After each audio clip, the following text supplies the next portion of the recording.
For someone like me who likes complicating storylines and ongoing plots, I was instantly turned off by Dark and Unblack. For many others who only want to see action scenes and badasses, it became one of their favorites. I mean, why not? Said badasses also happen to be amoral killers with tragic backdrops who wear hoods, masks, and have superpowers. It's the ideal escapism fantasy for angsty teenagers. It has a false sense of maturity and it's easy to trick the casuals into considering it serious and deep. The characters are not a teenage hyperactive idealists dressed in bright-colored clothes fighting an evil government. They are adult, amoral mercenaries dressed in dark-colored clothes working for a cynical government. There are no clearly obvious good guys or bad guys. You can't defeat a conflict by beating the crap out of the big boss, and nobody is afraid to kill his enemies or spare their lives in order to give them a second chance. That's way closer to what happens in real life and why many who are fed up with too goody protagonists consider this anime to be mature. Despite the short standalone stories, there was also a mystery regarding Hell's Gate and the origin of the powers, which was giving you the impression it will eventually bring everything together. There was something to remain engaged, and many love this approach since they can theory craft all they want about it, even if it didn't lead up to something satisfying. There was no solid ending in the first season, and the sequel, which attempted to offer an explanation, did it in a very confusing manner and expected you to read a wiki in order to make sense of what they were unable to explain in series.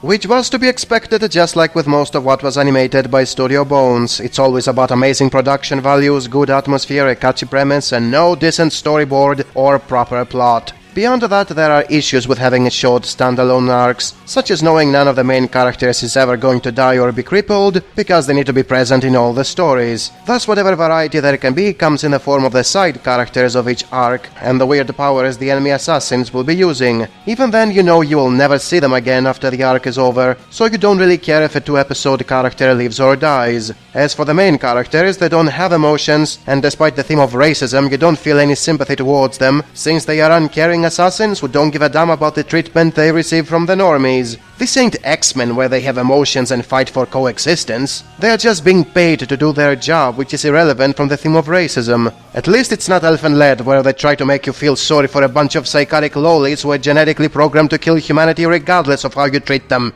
Although the second half tries to have a more dense plot and the sequel attempts to give emotions to the assassins, as well as explaining what the hell is going on, down to it it's good only superficially. The characters are distant, the themes are not explored much, and there are always the X-Men as a much better alternative.